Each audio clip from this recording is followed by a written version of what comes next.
The next 2 months passed without a hitch. Damien spent his time binding uninhabitable worlds, conversing with Zara, and fighting the various space beasts that attacked him. His route was a relatively safe one.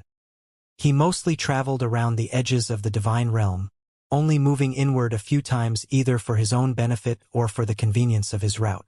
It was only due to this that Damien didn't encounter any extremely powerful existences or major worlds. The divine realm was structured like a grand kingdom with the strongest powers in the middle and weaker powers in the outskirts. In the center of the divine realm was the floating castle city, luxuriant, visible from any corner of the divine realm. The only outliers to this structure were major sects that took protector roles, shielding the divine realm's borders. Death Emperor Star, however, was different. While it was located in the divine realm, its entire presence was a mystery. Accompanying this mystery was the fact that Death Emperor Star had some sort of connection to the abyss that had yet to be uncovered to this day. Its location was in the middle of nowhere. It was quite literally the most isolated location in the entire divine realm, with the closest inhabitable worlds and influences present several millions of kilometers away. Reaching Death Emperor Star from these locations required the use of a teleportation array. Damien stood in a world called Aroth. This world was ruled by a subdivision of Blood Azura Holy Land, one of the universe's demigod influences. Blood Azura Holy Land was one of many peak influences that stationed subdivisions on these worlds. Through them, individuals from their sects could freely arrive at Death Emperor Star with ease. While many of them didn't actually gain entrance into the world, it was far easier for them to try. Nevertheless, there wasn't a particular reason Damien chose this star.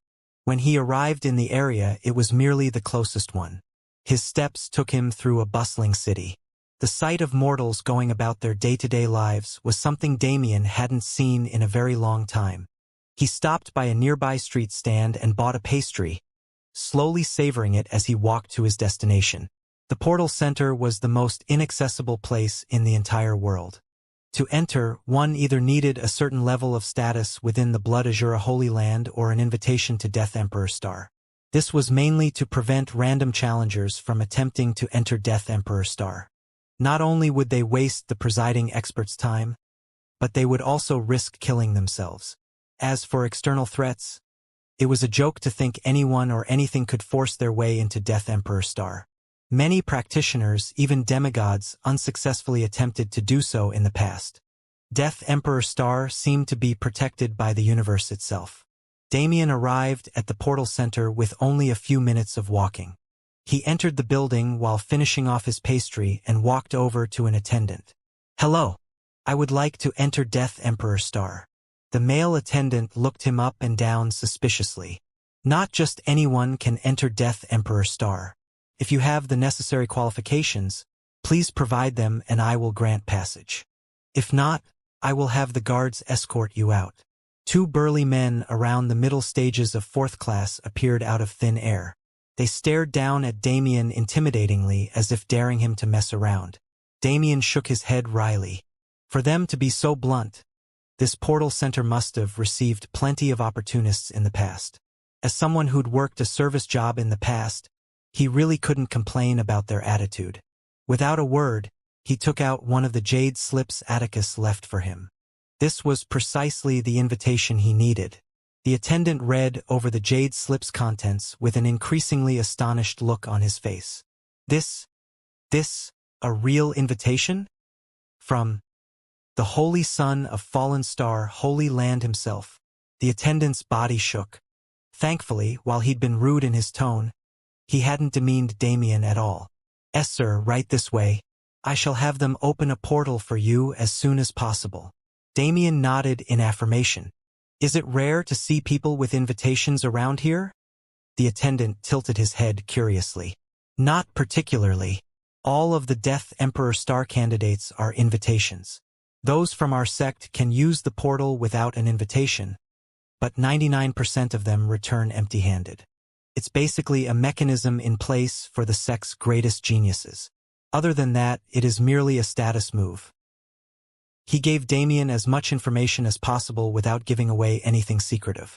While it was true that every Death Emperor Star candidate was an invitation, they still had different classes amongst themselves. Death Emperor Star had more recruiters than one could imagine. Their entire goal was to train the universe's young elites into heroes who could fight for its survival. Naturally, they wouldn't allow a genius to go unattended merely because nobody could recognize their talent. Each and every recruiter was an individual with amazing vision and outstanding character. However, their strengths and statuses still differed. For instance, a normal recruiter would have at most reached the 1,000s or 10,000s on the dimensional leaderboard in their prime. These people were geniuses in their own right, but their names weren't known at all. Then there were assorted elders with eccentric personalities who liked to wander the universe and pick up talented seedlings. They had much more value than normal recruiters, but their personalities made it so their judgment was occasionally questionable.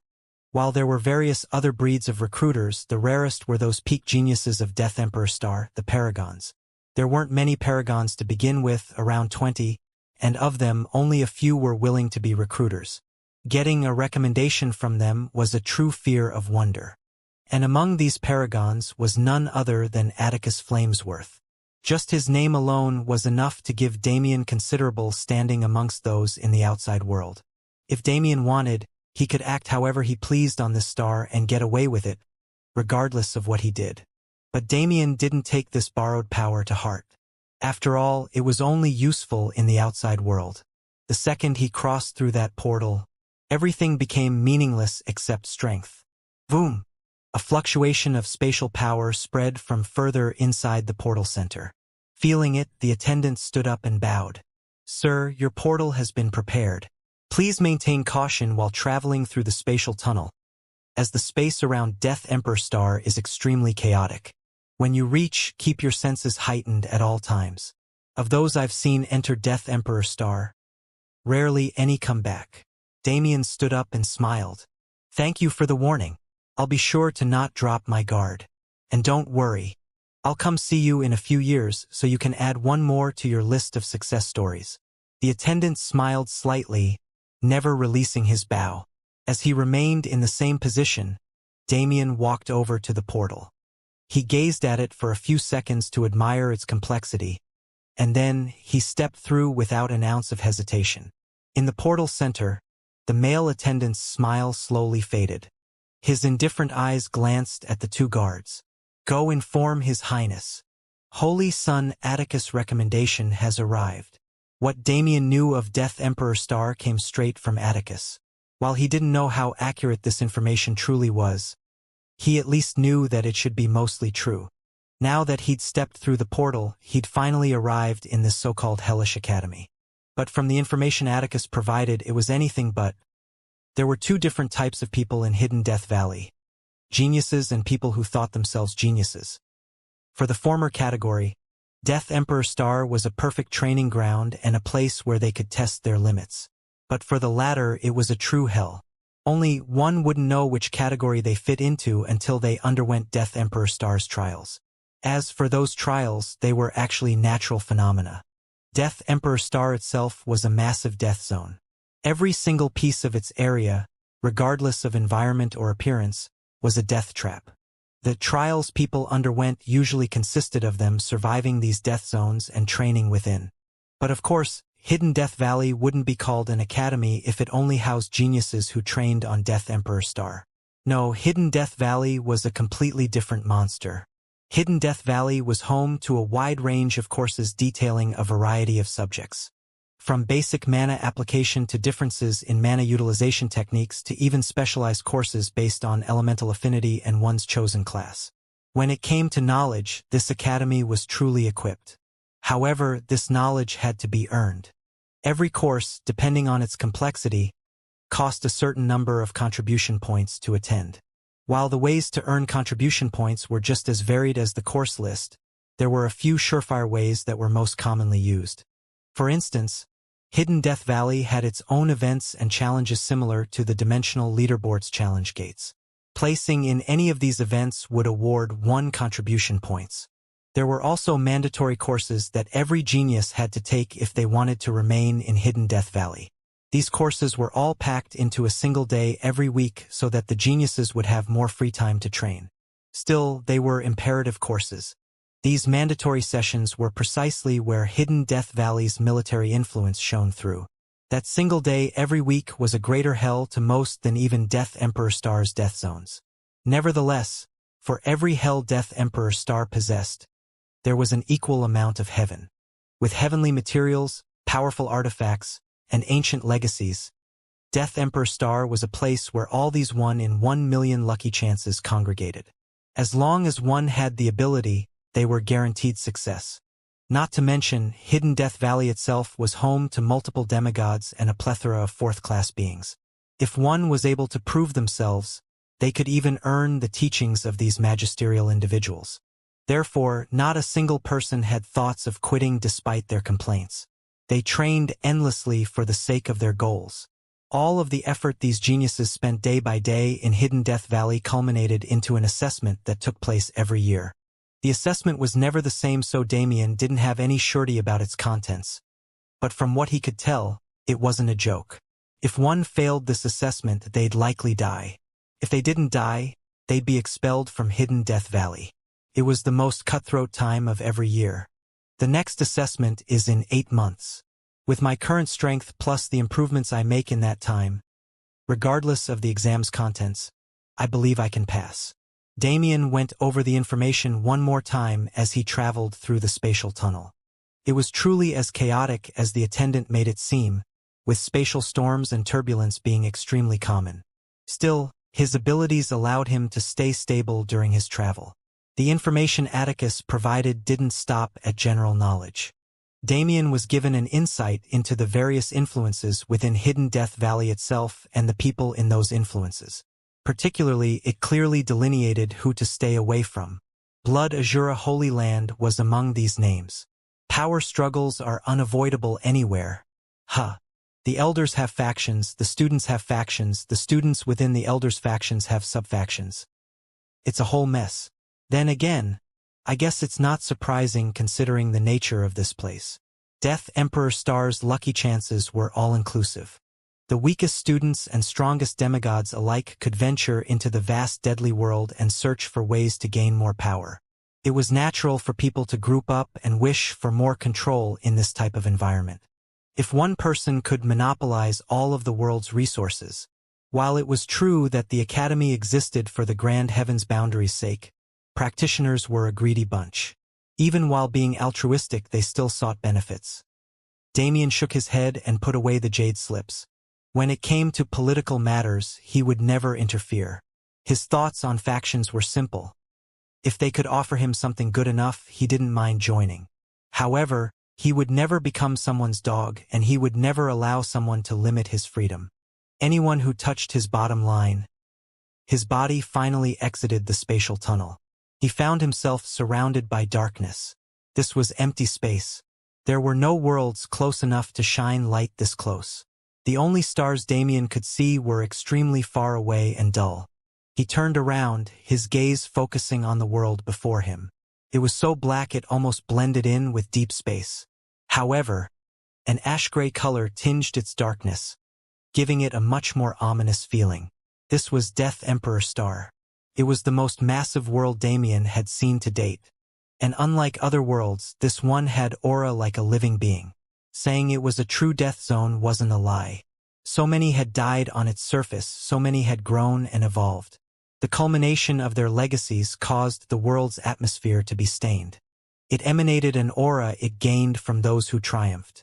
And it emanated a killing intent it gained from those who perished. This was Death Emperor Star, Damien's final destination. This was the place where he'd finally get his true start in the divine realm.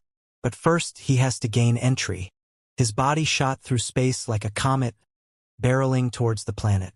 When he got within reach of its atmosphere, a deathly black fog shot up and enveloped him within. Disperse! Space stretched out infinitely around Damien's body. Every centimeter suddenly became extraneously distant.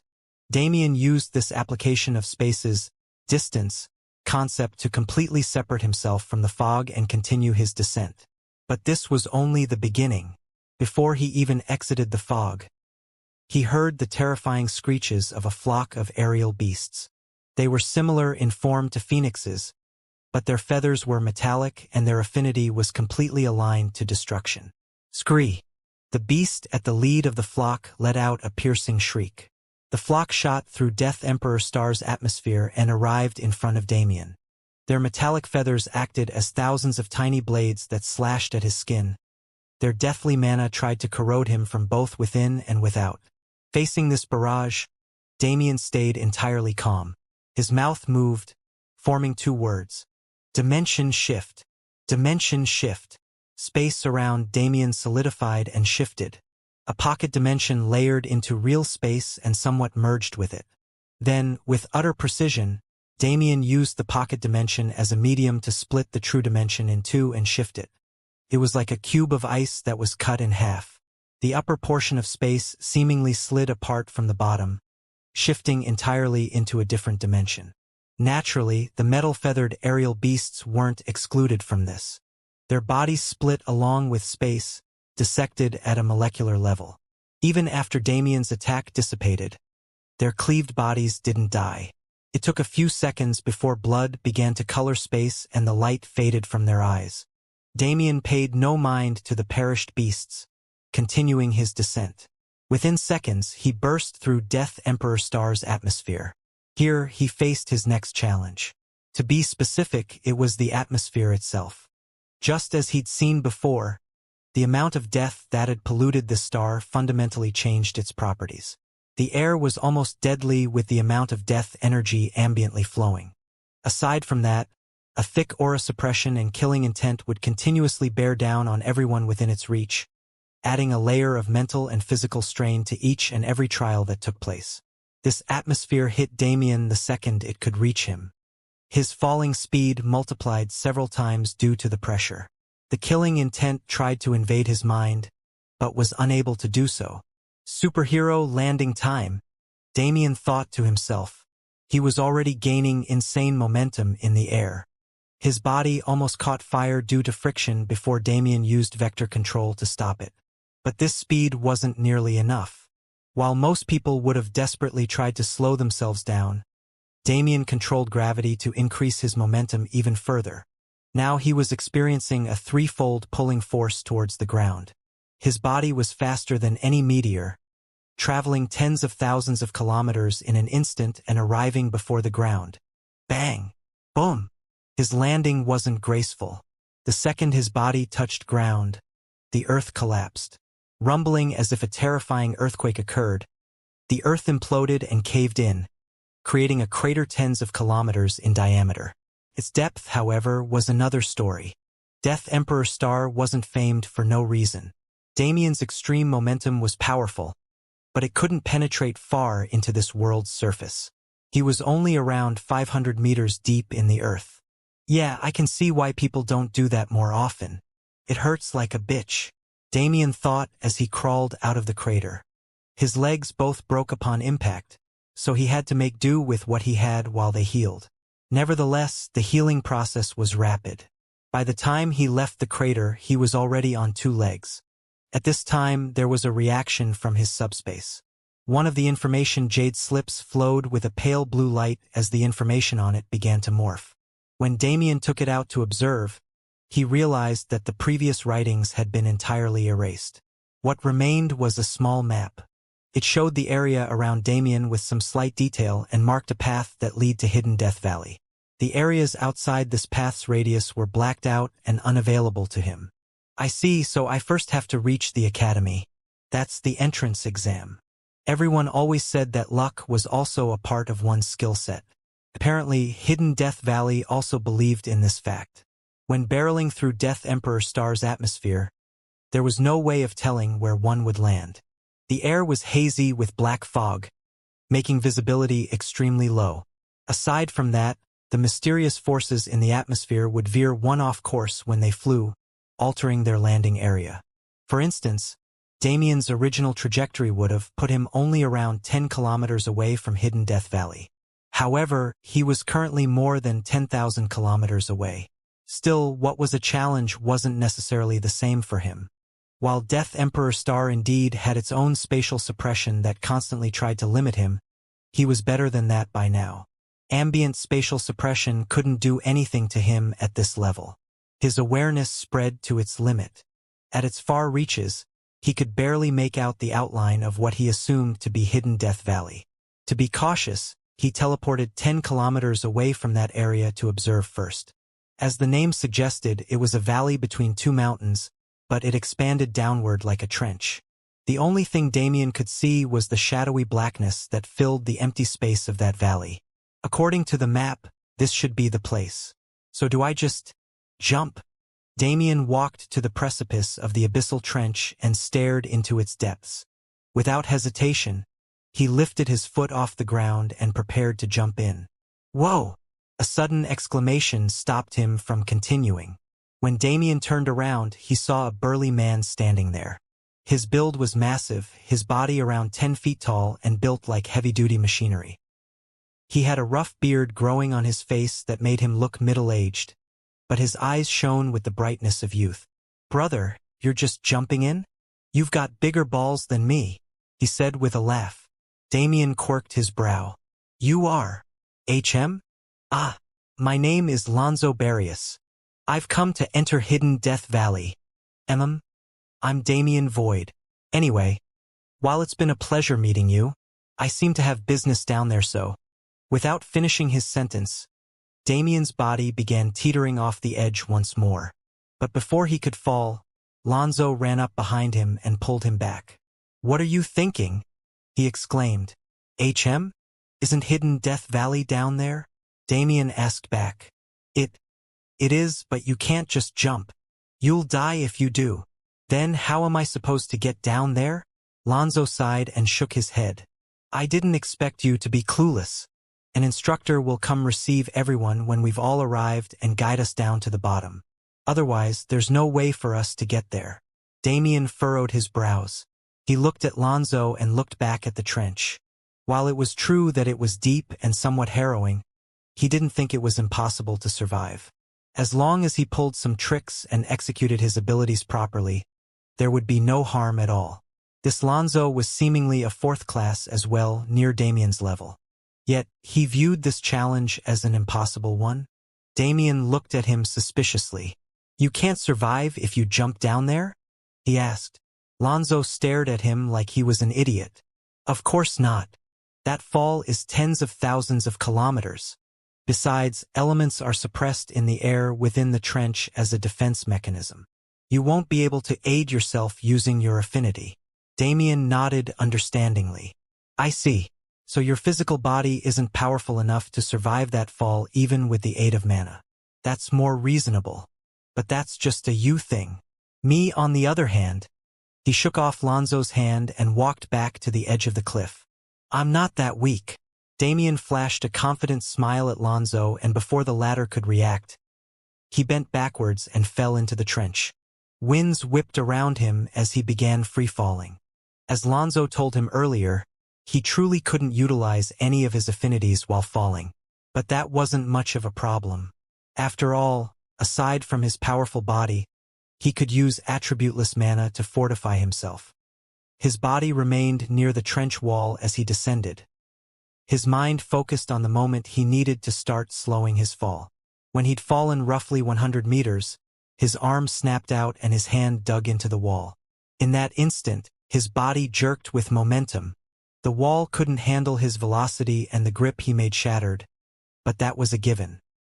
He remained with his hand in the wall, allowing it to tear through the dirt as he descended and slow his fall. The grating sound of his hand being torn as it broke apart the rock was gruesome. Still, his method was somewhat effective. 200 meters, 400 meters, 500 meters. By the time he was a half-kilometer deep in the trench, his descent slowed to a halt. He breathed out while letting his hand heal, hanging off the trench wall. Still no end? How deep does this go? Realistically, he didn't think Hidden Death Valley would be located more than a kilometer deep in the earth. However, he couldn't sense it despite his current position. There may be perception-blocking formations set up in the area, maybe a beguiling formation too. It would make sense considering that it's a system meant to block intruders. Damien furrowed his brows. He didn't think it'd be so complicated to get down to the bottom. If he knew there were multiple systems in place to prevent this type of entrance, he would have just waited with Lonzo.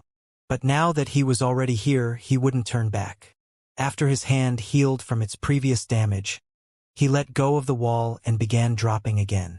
Another 500 meters passed by rapidly with Damien still falling.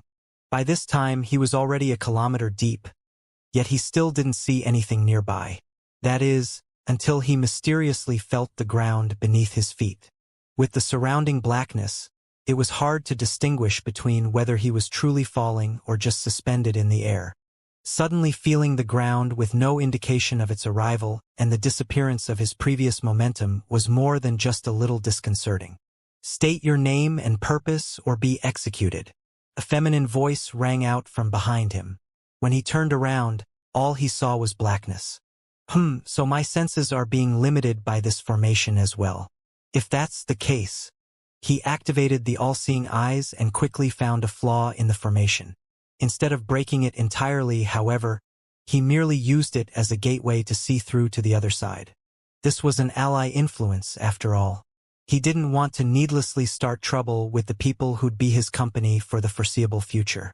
"My name is Damien Void," he replied once he finally got visuals on the group around him. "I've come on Atticus Flamesworth's recommendation to join this academy."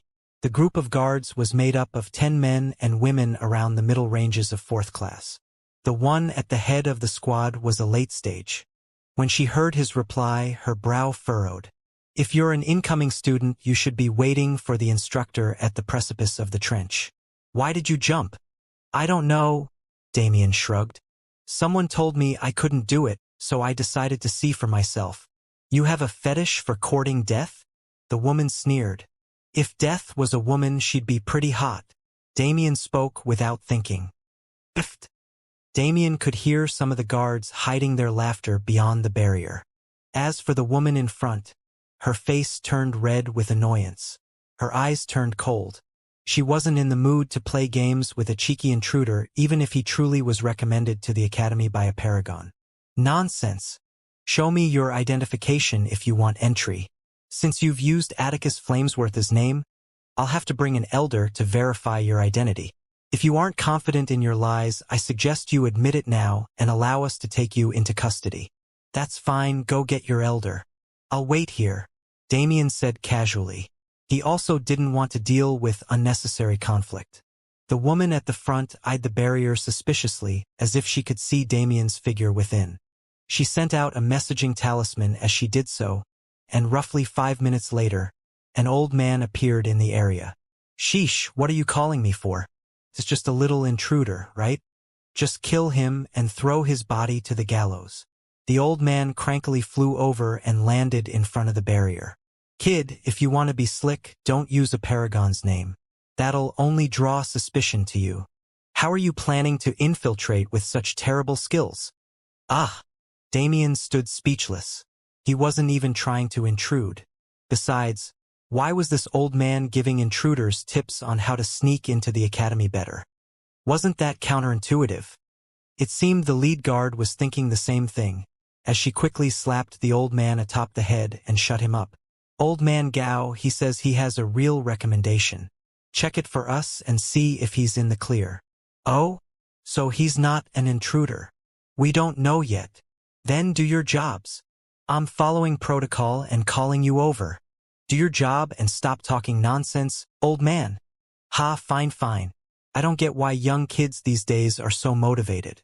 Relax a little and try and enjoy life for once." The old man glanced over at the barrier after talking.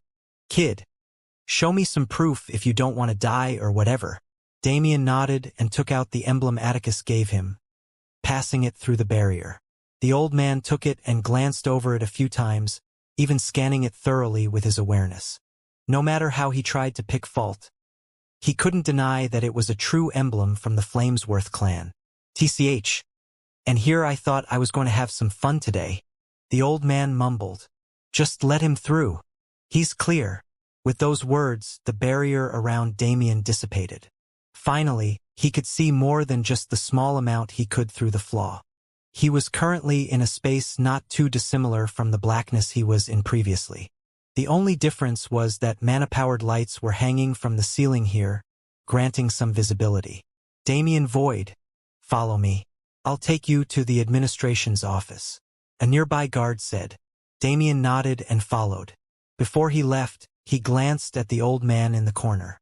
He had the itch to taunt him for his attitude, but didn't let it control him. He was learning to be civil, after all. Nevertheless, Damien and the guard exited the Black Room soon after. It was finally time for him to see Hidden Death Valley in all its glory. Over a year passed since war took hold of the universe. Over this year, many things changed. Kingdoms rose and fell, geniuses ascended to the skies, and the war became far fiercer than ever before. Eden was a large sector, all things considered. However, in comparison to the Elven domain, it was still smaller.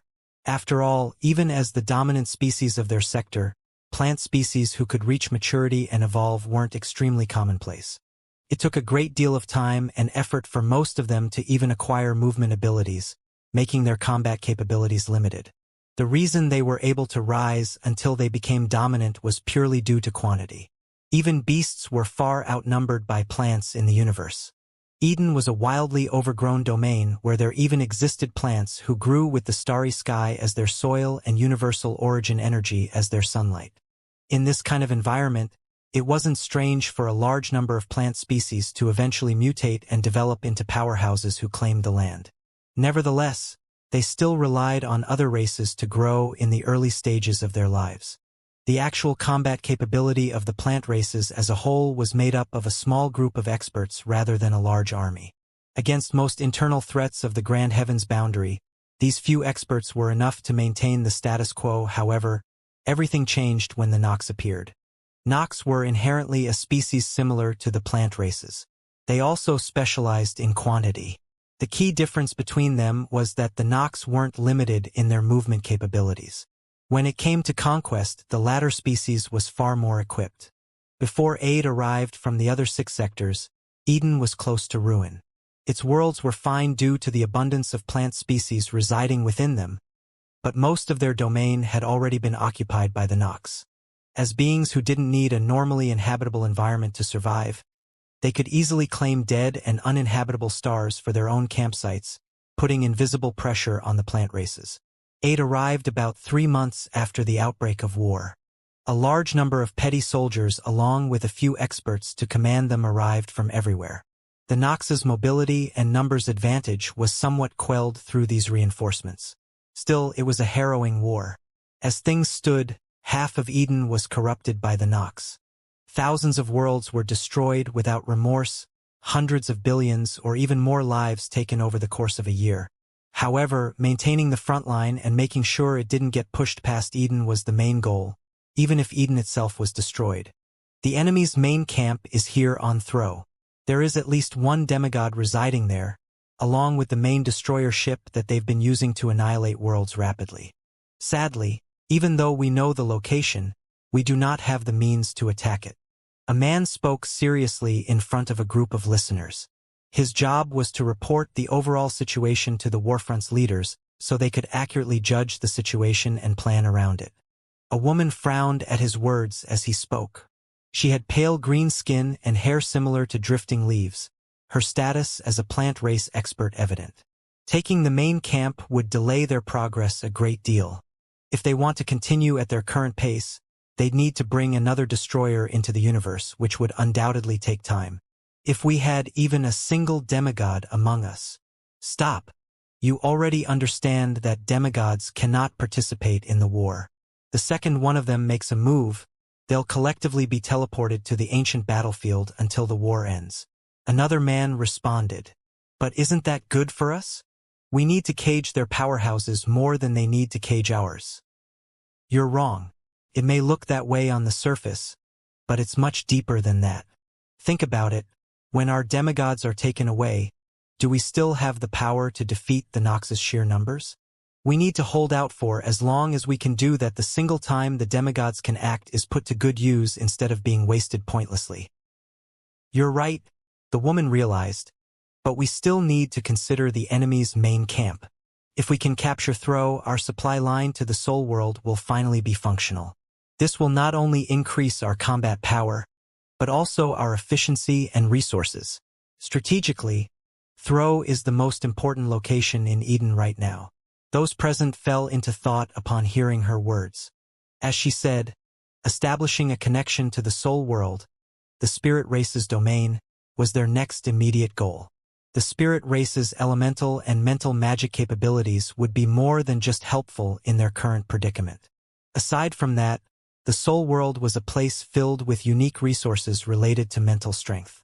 The common soldier would be able to fight with much more vigor and spirit if they could acquire such resources. In an army where multiple forces joined together as one, establishing a proper chain of command was naturally difficult. To cope with this, a reward and punishment system was put in place to incentivize the soldiers and motivate them. One's rank could increase through contribution even to the point of becoming a leading general. They'd also be granted plenty of resources and artifacts to help them survive and grow with haste. For the common soldier, reaching 4th class was an impossible dream. With a method to turn the impossible into reality right in front of them, how could they resist? But the greatest hurdle a practitioner faced as they grew stronger was comprehension. Establishing a dominion over one's element and thoroughly grasping its foundation was nigh impossible for someone without talent. The soul world's resources could change that. If these common practitioners could enhance their mental abilities and strictly focus on comprehension, their chances of being baptized were far greater. The room was silent as those leaders tried to find a solution. The enemy had many camps throughout Eden, but attacking them was pointless at the current juncture. It had only served to exhaust their men even more. What can we do? A woman thought to herself. She was one of Eden's natives and also one of the first people to notice the incoming war. Now that she sat here a year after its beginning, she was stumped. The enemy was not only more powerful, but also more equipped. More than the demigod, the destroyer ship was the problem. The Nox demigod wasn't allowed to participate in the war due to the restriction. However, the destroyer ship wasn't included in this restriction. The Nox had a demigod-level force that could be used by lower existences. It was impossible to take Thro without considerable losses that they didn't have the numbers to cope with. Can we draw them away? A voice rang out. Heads turned, multiple gazes landing on a girl not far away. She looked only around 10, but nobody underestimated her because of this. Draw them away?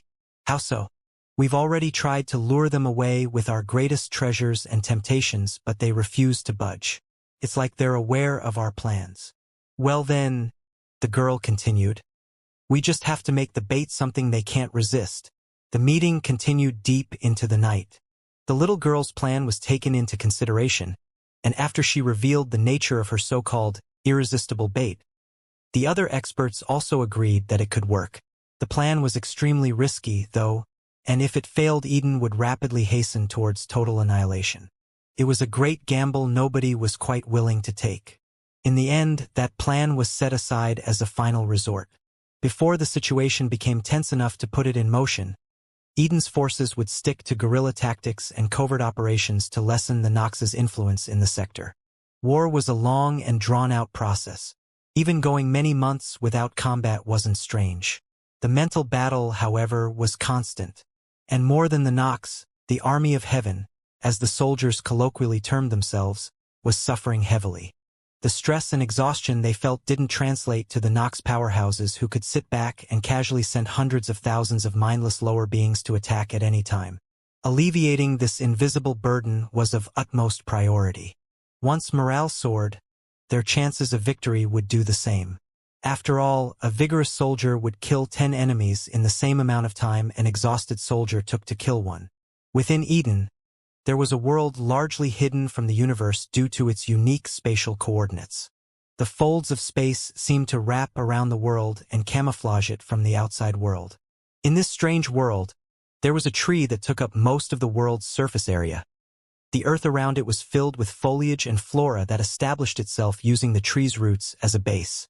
And on this tree was a cabin. A woman sat in this cabin worriedly staring at the simple wooden table in front of her. A small X marked itself onto the table as she did so. Another one gone. With this, under half of Eden's worlds remain uncorrupted. Should I move? Don't. You know as well as I do that you can't. A man appeared behind this woman wearing pristine white robes that contrasted his dark hair and eyes. His presence was ethereal, making one doubt whether he really existed or not. Naturally, this man was a demigod. Arturo, if it was your demon race in peril, would you stay still? She asked. I would, Arturo replied without hesitation. Then you're a better person than me. I cannot allow my people to suffer like this without a chance at redemption. If I kill that demigod, it will give them the leeway to take back our sector and win the first major battle of this war. You know how much their momentum means. Arturo sighed despondently. Regardless, none of us are powerful enough to disobey the universe's rulings. If you wish to potentially harm every existence in the grand heaven's boundary, act as you please. However, wouldn't it be better to provide minor aid so they can deal with the problem themselves? Not only will we remain safe, but your people can also further improve themselves. The woman frowned but said nothing. Of course she'd considered this passive stance of support, but she didn't know how viable it was. What did she have to offer besides combat power? Her treasures weren't helpful in the long run. Besides, one needed to at least be a fourth class being to control a demigod rank artifact. The exceptions to this rule were too rare to matter on such a large scale. What you should offer them? Arturo repeated after hearing her doubts. He raised his brow and looked at her like she was an idiot. What they require right now is a method to take down the destroyer ship. You're telling me that there's nothing you can offer to aid them? The woman looked deeply into Arturo's eyes before her own flashed with realization. She had been too focused on the Nox demigod instead of the crux of the issue. As long as the destroyer ship lost function, the Nox would lose a great deal of their current momentum. If it's just a mana engineering device, it should be possible. Arturo, I thank you for your advice, but I must ask you to leave now. I have important business to take care of. Arturo chuckled lightly. You don't have to tell me twice. Just make sure you don't do anything stupid while I'm not here. Tsh, as if I need your help with anything. Even as a demigod you're still the same. It isn't bad asking for help every once in a while, you know? I'll ask for help when I need it.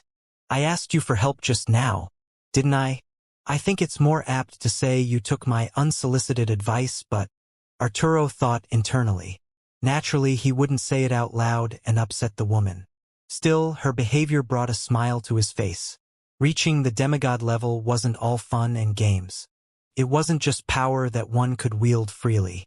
These demigods who chose to stay in the lower universe were always limited by numerous factors. Ironically, the most limiting factors were man-made. The endless politics and restrictions made it tiring to even live. The only solace was that time passed extremely fast for these demigods. Their natural lifespan was just too long, making their perception of time distant. Arturo had seen the rise and fall of countless powers and geniuses. He'd seen betrayal and darkness enough to make one convert to the Nox's side. Yet, this woman always remained the same. Here, secluded in her little paradise, she shone with a radiant light that cast away all the darkness around him. Without her continued presence, Arturo knew that he might have. Nevertheless, seeing her get up and begin to work, his figure slowly faded. Interrupting her when she was like this was asking for death. In his mind, he had to wonder. With the ingenuity this woman showed whenever true danger appeared, could she truly help turn the tides of war without breaking the restriction? He could only hope so. From this point on, she became Eden's most promising route of survival. That's a heavy burden to carry alone. I dearly hope that it isn't heavy enough to destroy you. With that, Arturo's figure vanished. Finally, the woman turned around and looked at the spot where he used to be.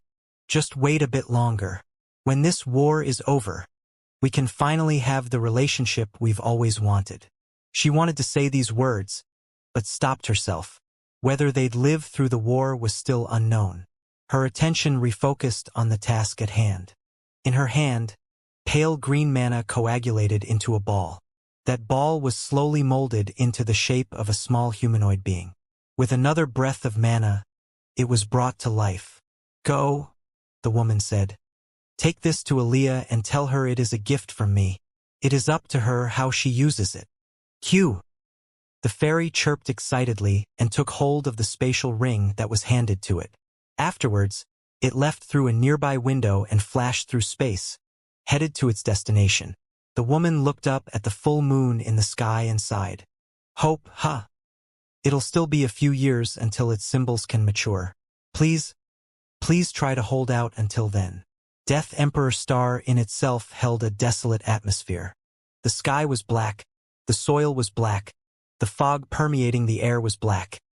As a result of the copious amounts of death mana in this world's foundation, the entirety of its figure had been painted in its color. When Damien teleported to Hidden Death Valley, he didn't take much time to observe the surroundings for this reason. The black plains he landed in were a dreary and repetitive atmosphere without much variation. That didn't mean that the rest of Death Emperor Star was the same, though. The surrounding 50,000 kilometers or so were regularly maintained by Hidden Death Valley's staff and geniuses, allowing it to remain free of the rest of the world's danger. Unlike Death Emperor Star's regular scenery, however, Hidden Death Valley was completely different.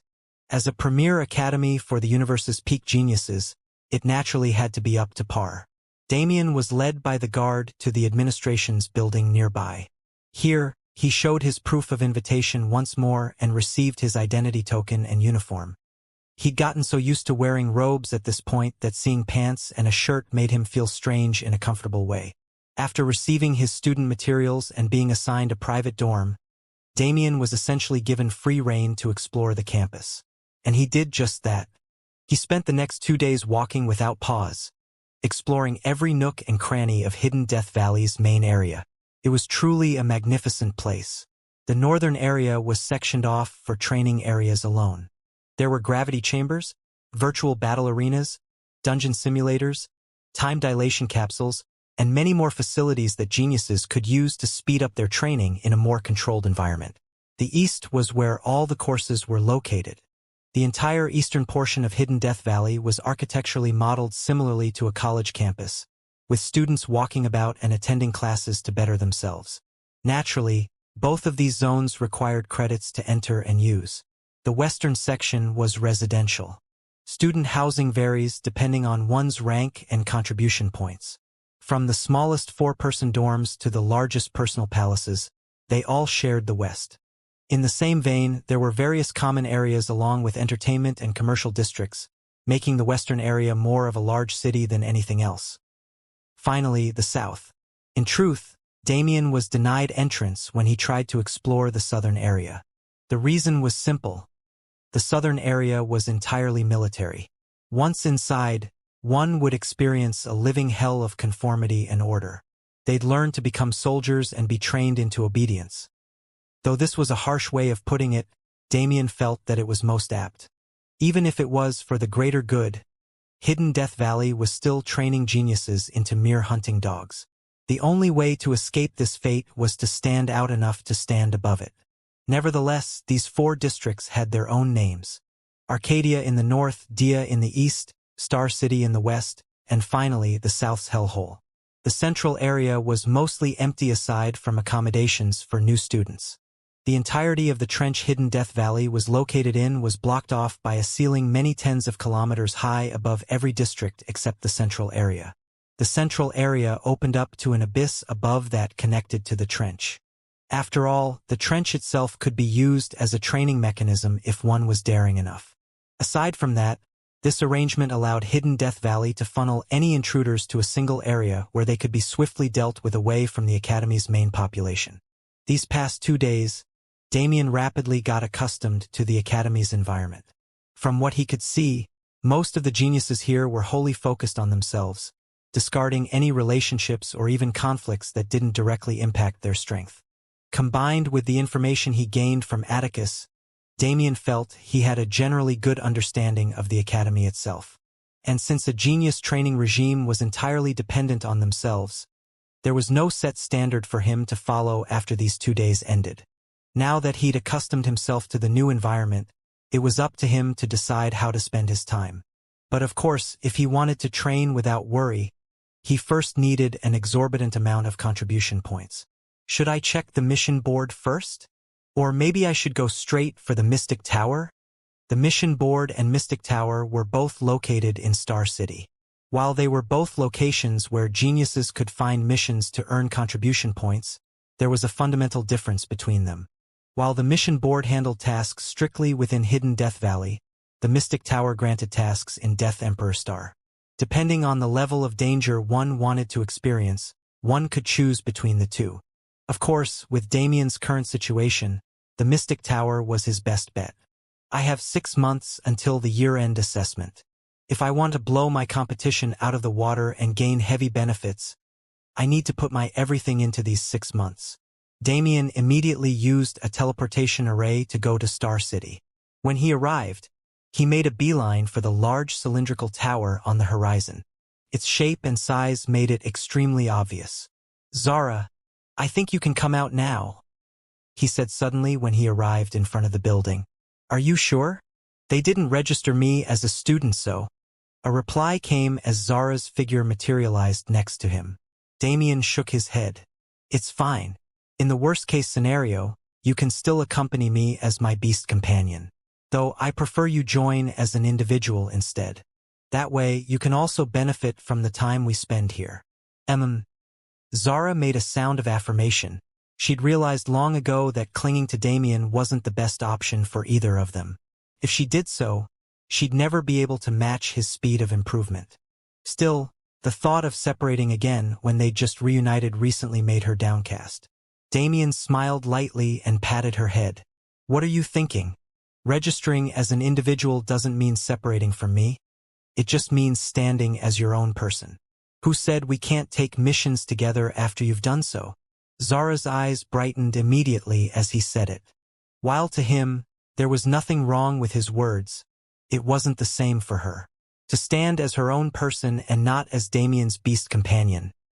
Didn't that give her a chance? Remember, men are fickle creatures. If you want a chance with the man you love, be bold. Stand next to him as an equal and make it impossible for him to reject you. Such were the words Tang Lingzi would always tell her. That woman was more excited to push her together with Damien than even she herself was. But that didn't mean Zara was opposed to the idea. The feelings she had for Damien weren't light. In her eyes, Damien was a childhood friend and the person she trusted most in the world. Nevertheless, she'd never considered mating with Damien. This was mainly because he never entertained the idea in the slightest. To him, she was nothing more than a beast companion and a little sister. Flames lit up in Zara's eyes. She didn't quite understand the human concepts of romance, but she knew that she wasn't satisfied with the current distant relationship she had with Damien. Even if there was no romance involved, she still wanted to be someone who could stand by his side as an equal, an individual. Damien smiled when he saw her face light up, unknowing of the thoughts in her head. Beckoning her to follow, he soon entered the Mystic Tower. The Mystic Tower had a total of 8 floors that categorized tasks from least to most difficult. Hidden Death Valley was a place for geniuses, but not all geniuses had the same starting point or classifications. For instance, there were even kids in Hidden Death Valley who hadn't reached 16 yet. The lowest floor's tasks were doable even by second-class beings. These were usually patrol tasks or cleanup tasks in the portion of Death Emperor Star that had already been claimed by the Academy. The difficulty of tasks jumped with every floor one climbed in the Mystic Tower. By the 5th floor, tasks began appearing that even the strongest third-class beings couldn't face. Damien didn't stop at the 5th floor, though. These tasks were around the level an early 4th-class being could handle, but that didn't apply to him. The tasks he wanted could only be on the 6th floor. The 7th floor was for late-stage or even peak 4th-class experts. As for the 8th floor, only extreme peak 4th-class masters and demigods had the right to enter. Damien wasn't curious about these floors. He was well aware that he could only flee if he encountered a late-stage 4th-class master. As for those above that level, he didn't even have to mention it. It'd be instant death. The 6th floor alone was more than enough for his strength level. The tasks he saw weren't small, after all. Slaying powerful demonic beasts, exploring mystical environments, capturing heavenly materials that had been sighted. The tasks were numerous and varied. giving Damien almost too many options to choose from. But he didn't take nearly as long as he expected to make a choice. When his eyes landed on a single task, he couldn't peel them away anymore. Explore the Emperor Bone Sea. The Emperor Bone Sea has remained unexplored even with Hidden Death Valley's continued existence. Explore and map the sea to your best abilities. Contribution point rewards will vary depending on the detail and precision of the plotted map along with any other provided insights. Base reward 100 contribution points per 1,000 kilometers of explored area. Of the present tasks, this one was perhaps the vaguest. After all, there was no clear agenda in this exploration. The only requirement was to map the area as one explored. The fact that nobody took the mission despite the presumable ease of its contents made Damien wonder about the Emperor Bone Sea's existence. If it was truly a place where mid-level fourth-class beings couldn't survive, it wouldn't be on the 6th floor of the Mystic Tower. But at the same time, if the environment was survivable, this task wouldn't be available for Damien to choose from. Still, I've always wanted to explore the seas. Even before the World Awakening, we didn't know much about the seas on Earth. Comparatively, the seas of Death Emperor Star have probably existed for thousands of times longer. The mysteries hidden in their depths. While the arrangement of planets changed as Earth integrated with the rest of the human domain, it was still true that Earthlings knew more about space than their own oceans. The information they gained on celestial bodies, save for the more mystical elements like world cores, was mostly true. Yet the oceans still remained a mystery, especially with the intrusion of mana. Large bodies of water like oceans and seas weren't even explored by the strongest humans. With the brutality of the ocean's atmosphere, it was unknown if even a demigod could survive its deepest depths. Even Damien's bound world cores refused to allow him to explore the ocean with his awareness using them as mediums. But this was exactly what made Damien anticipate exploring it so much. New civilizations completely untouched by non-aquatic life, new environments and ecosystems that functioned in a completely different manner than those on land. The thought of discovering these things made Damien's spirit of adventure light up with fervor. After getting Zara's opinion and confirming that she didn't mind this task, he immediately accepted it. Accepting tasks from the Mystic Tower was too easy. Damien merely had to bring the mission paper up to his identity token, thereafter having it scanned and recorded in his student log. For the next month, this mission was reserved for him. If he was unable to complete it and/or return in that time, the mission would be returned to the board. Damien left the Mystic Tower feeling refreshed. The Mystic Tower and mission board reminded him of the half a year he spent as an adventurer on a Pyron. It was a nostalgic feeling that made him feel giddy and young. For the rest of the day, Damien took Zara around Star City to explore its various sites and enjoyed its delicacies. They even visited a sort of virtual reality game cafe where they entered a simulation and messed around to their heart's content. Day turned to night, the artificial sunlight bathing Hidden Death Valley vanishing over the pseudo-horizon. When darkness overcame the area, Star City became ablaze with light. "Wow!" Zara muttered as she watched the city glow. She'd never seen anything like it before. Damien couldn't help but whistle as well. While he'd seen plenty of futuristic technologies in the unnamed world, that world's denizens lacked aesthetic sense. They built every building with practicality and functionality as their only thoughts. A scene like this one, the beauty of technology, only Chongqing on Earth could compare to even a fraction of this city's magnificence. This isn't a moment to be wasted. Come. Let's go see what the city has in store for us, Damien exclaimed with excitement. Zara hummed in agreement. She grabbed his hand and ran into the skyline, happily laughing as she enjoyed the ambience they'd created. The two were like children at their first amusement park. They let go of all worries, all cares about face, all responsibilities, and took just a single night to enjoy themselves to the fullest. They drank, they danced, they turned the city into their playground.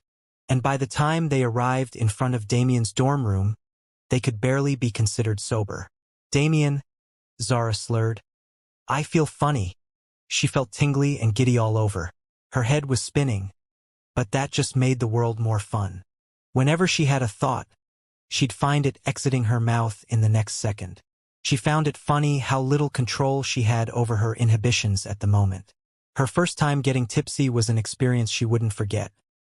At least, as long as she didn't drink until she dropped. Damien held onto her with his arm wrapped around her shoulder, supporting her movements. Watching Zara clumsily maneuver herself, he burst out into a fit of laughter. What? What's so funny? Show me. Show me. Zara said, shaking him as she did so. Nothing, nothing, Damien responded while trying to hide his laughter. You seem to be having fun tonight. Of course, Zara responded. Human drinks are very fun. Damien shook his head smilingly. He had to make a mental note to keep Zara away from alcohol. But that could wait for a different day. Tonight, they would do anything they wanted and celebrate the start of a new journey. As the two moved to enter Damien's dorm room, however, a voice suddenly rang out from behind them. Are you Damien Void? Are you Damien Void? When Damien turned around, the visage of a blonde-haired man with an upturned nose was revealed to him. That would be me. And you are? Damien responded curiously. There wasn't any reason for people at the academy to know his name yet, so he had to wonder who the person in front of him was. Humph. I am Julius Wellspring. Though, I guess that means nothing to a back-alley street thug like you. Julius responded haughtily. Ah? My bad. I didn't hear you. Can you repeat that for me? Damien responded. Ha! You're hard of hearing too? Really? I have to wonder how far nepotism can get. Why? Bang! A fist swiftly connected with the right side of Julius' face. With a guttural cracking sound, his body was sent flying backwards. Damien stood where Julius was previously, shaking his fist. TCH. Who did I piss off this time? A random stranger coming up to him and blatantly trying to provoke him smelled an awful lot like the plot of some pompous genius who wanted to test or make trouble for him. Naturally, Damien hadn't been in the divine realm long enough to make enemies like this, but he realized that there were a few other cases in which he inadvertently drew attention to himself. Firstly, his rank on the dimensional leaderboard. His sudden rise would obviously cause eyes to turn towards him. However, Damien himself was still hidden. The only one who'd seen his visage was Atticus, so nobody could match his name to his face. Still, this was likely part of the cause. The second was none other than Atticus. Since Damien entered Hidden Death Valley with Atticus' recommendation, he'd been marked as a part of Atticus' faction by others who knew of him. Enemies of Atticus or Fallen Star Holy Land would regard him as someone Atticus favored, which made him a good target to pressure to indirectly hurt Atticus. Ha, this is why I always stay away from politics. These assholes just entertain each other with bullshit all the time like they have nothing better to do. Seriously? Why you? You dare attack me? Julius' voice boomed through the surroundings, interrupting Damien's complaints. HM? Didn't you fall unconscious? That is none of your concern. I am the heir to the Wellspring family of Immortal Blood Holy Land. You'll pay for offending me. So it was Immortal Blood Holy Land, or at least someone related to them. I guess this is why Atticus specifically mentioned to stay away from them. Damien thought to himself, but outwardly he continued to taunt Julius. As he just found out, the latter was an idiot. Fishing information out of him would be too easy. The Wellspring family is probably just some minor family in Immortal Blood Holy Land anyway. You give off the smell of a leashed dog. How dare you? Julius roared. While Damien wasn't exactly correct, it was true that the Wellspring family was essentially a group of dogs. However, the masters they served were none other than those of the Bloodlock lineage, Immortal Blood Holy Land's Lord Clan. The Immortal Blood Azura who ruled Immortal Blood Holy Land was a member of this lineage, and the rest were his descendants. The Wellspring family was heaven and earth compared to other dogs. And while being someone's slave was humiliating for any genius, being a Bloodlock slave meant there was no point in resisting this fate. Julius, in particular, was a person who perfectly assimilated into his dog position. Nevertheless, even other high families of Immortal Blood Holy Land wouldn't dare to call the Wellspring family a group of dogs. The power they possessed couldn't be underestimated. Now, a random hick who just joined Hidden Death Valley actually had the audacity to say those forbidden words? Julius couldn't accept it. I challenge you to a duel, he shouted. The Academy emblem on his uniform glowed with blue light. A laser-like beam of light left it and connected to the matching emblem on Damien's chest. A holographic prompt appeared in front of his eyes. You have received a duel request from rank 10,341. Julius Wellspring. Please choose accept or deny. Accept. Deny. Damien raised his brow. He was aware of the dueling system, but he didn't think he'd be using it so soon. Hidden Death Valley had its own leaderboard called Heaven's List, and the positions on this leaderboard were determined through ranked duels. Any student could challenge any other whenever they wished, but the other party had the choice whether or not to accept. Every duel that took place in this manner was ranked, and if the Heaven's List judged that the strength difference between the two fighters wasn't too vast, denying a duel request would lower one's overall average and affect their ranking. This judgment was based on one's position in the ranking. Since Damien wasn't even on Heaven's List yet, rejecting the duel wouldn't impact him in any way. Still, did he have any reason to do so? You're not even in the top 10,000? Isn't your master underestimating me too much? Damien taunted. He didn't hesitate to click the holographic accept button. The second he did, he and Julius were covered in a flash of blue light. Around them, a kilometer-wide holographic arena formed. This holographic arena was the special technology that allowed Heaven's List to function. It was similar to the virtual battle arenas in Arcadia, except one could use their true body to fight. Only killing was allowed. When a genius either died or was too wounded to continue, the barrier's enchantment would activate, teleporting them out and restoring them to peak condition. From Damien's understanding of it, the barrier worked using a combination of space and time magic, along with another force that he wasn't aware of. Regardless, it was the perfect arena for geniuses to go all out without risking any true harm or destruction. Of course, the mental damage left by what happened in the arena would remain. While it was a haven for upright students, it was just as favorable to those cruel individuals who enjoyed toying with their prey. Damien eyed Julius as the latter pulled out a rapier and charged it with mana. His eyes were indifferent to it all. Rank 10,000, you can't even touch my sleeves with that level of strength, he said. A vicious grin spread on his face. Then, let me leave a big gift for your master. Let's see how he reacts. A reddish-black gleam colored Damien's eyes, and in the next instant, his body flickered out of existence. Outside the holographic barrier, Zara stood by herself. After Damien's interaction with Julius, she'd already used mana to sober up. Her eyes were cold as she watched the barrier. For someone to actually dare bully Damien, a vicious glint filled her eyes. It should have been her in the barrier. It should have been her ripping that Julius person to shreds. She felt a brewing killing intent that she could barely suppress. And as if fate was on her side, the barrier began to vanish soon after. Damien and Julius rematerialized in the physical world. While Damien stood the same as he always was, Julius was already on the floor, trembling. Yo, Damien said when he saw Zara. I was thinking about torturing this guy, but it was a bit boring with his weak resistance. So I had a thought. Wouldn't this be the best way to introduce you to the academy? That barrier is a real treat. Besides a little emotional trauma, he really doesn't have any wounds left.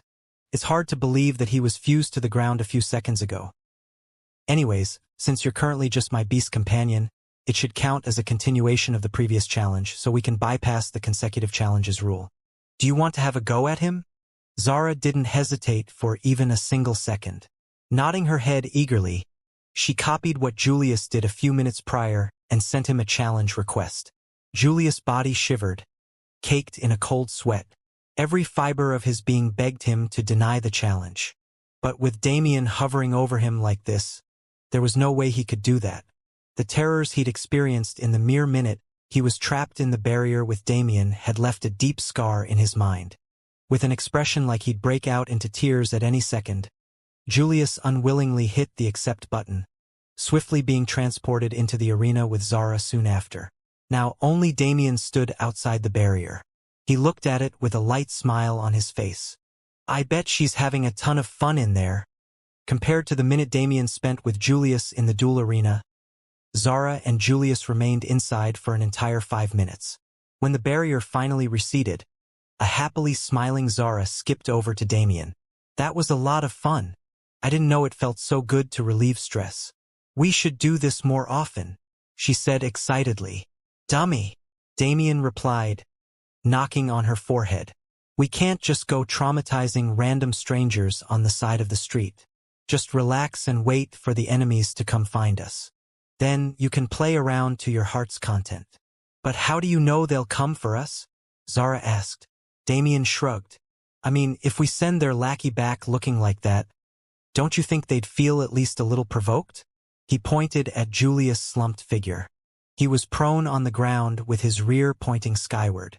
His mouth foamed and his eyes were dull and empty. Sheesh, what the hell did you do to him? I think his spiritual world collapsed entirely from the stress. Damien commented in wonder and a bit of fear.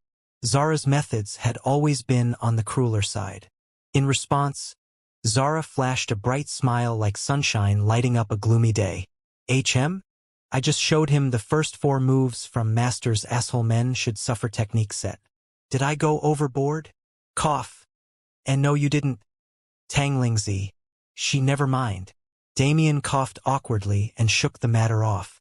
Since he and Zara were so close, he never needed to worry about experiencing Tanglingzi's terrifying skill set. Right? Its name alone made him shudder in fear. But in this case, it did work in his favor. He'd been planning to completely break Julius from the start. A savage grin spread on his face. He'd always been the type to avoid trouble or cut the weeds and stomp the roots whenever he met a troublesome situation. He'd lived a relatively straightforward life because of this trait of his. He wasn't a fan of needless conflict and unnecessary escalation. But that was in normal times. Right now, Damien wanted strength as fast as possible. To grow, he needed as much conflict as he could stomach.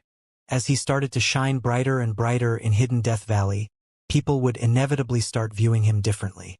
Some might even back off and attempt to befriend him based on their projections of his potential. He needed to make sure there was at least one powerful adversary that had animosity so great that they'd pursue him regardless of consequence, to the point of self-destruction. Only then could he create a villain that'd keep him entertained. The rumors he'd heard about Immortal Blood Holy Land were largely negative, and they were also Fallen Star Holy Land's enemy. Fallen Star Holy Land wasn't a close friend of Damien's, but he at least had a favorable impression of them due to Atticus. No. Needlessly justifying my actions will only delude me into a god complex. Damien stopped himself from thinking about the bigger picture. He knew deep down that he didn't care about those conflicts at all. Growing his personal strength, this selfish reason was why he decided to oppose Immortal Blood Holy Land. After experiencing the challenge gate, Damien no longer wanted to reject who he was. His general indifference towards others and selfishness weren't traits he could change. They were defining parts of his personality and traits he developed from those years he spent alone and rabid like a beast. He only needed to quell this indifference for the people he cared about. For those that didn't fit this category, he no longer felt the need to consider them enough to justify how he acted towards them. He did what he wanted.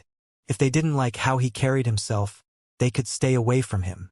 And if they decided to oppose him, Julius' slumped body disappeared and reappeared in Damien's hand. He walked over to his private dorm's door and put his finger about 1/4 of the way down from the top. BZZT. World force gathered and solidified. The door began to morph. The wood that made up its surface collected and extended into a spike jutting out from the top of the door.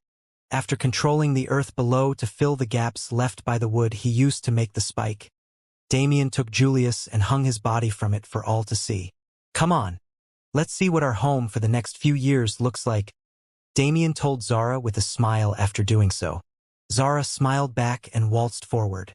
Together, the two entered the room as if nothing happened. After checking the room out a bit, the two went about their own business for the night. Zara meditated to feel the shadow laws around her, which were especially present due to Hidden Death Valley's particular location. As for Damien, he began thinking about a plan for the coming mission. Night turned to day quickly. After all, most of the night had already been spent by Damien and Zara enjoying Star City. Only a few hours after their altercation with Julius, The artificial sun rose over the horizon and painted the academy with light. As more and more people stepped outside to start their days, Julius' body was immediately discovered. A crowd gathered around Damien's dorm room. People used various recording devices to take pictures and videos of Julius, which spread through the academy like wildfire. Still, Damien's name entering Heaven's list went unnoticed. The points he got from defeating Julius only put him around the 50,000s in the end, most likely because his strength was evaluated to far surpass his opponents. As people excitedly began to wonder about and search for the owner of this new private dorm's identity, a different scene was taking place in a palace on the other side of Star City. A man with bloody red hair and crimson eyes sat on a throne. A servant kneeled before him, showing him an image of Julius and reciting the events that were taking place outside. Kacha! The wine glass in the man's hand shattered, the stench of blood wafting from the wine stains that formed. "I see," he muttered. "Atticus' new dog. What an interesting guy." A smile spread on his face. Despite his curious tone, his expression was frighteningly cold. A terrifying killing intent leaked from his eyes. "You've only just arrived, but you so boldly provoke me." "Interesting, how interesting." He continued repeating his words. The kneeling servant shivered in fear, not daring to move an inch from his spot. "Just a dog. You're just a dog. What gave you the confidence?" The man's ruthless expression shifted back to its previous indifference in an instant. "It doesn't matter. You send someone stronger than that pathetic wellspring brat. I don't have the time to care about the actions of the fallen star Holy Sun's dogs. If he keeps acting up, though, I might have to consider showing my dear friend how to properly discipline his pets." A wicked smile spread across his face as he spoke. Standing up, he left the throne room. The kneeling servant's head fell to the floor as he did so. The man took a sip of the crimson wine that had just filled his glass. "Damien Void, was it? I look forward to seeing the source of your confidence."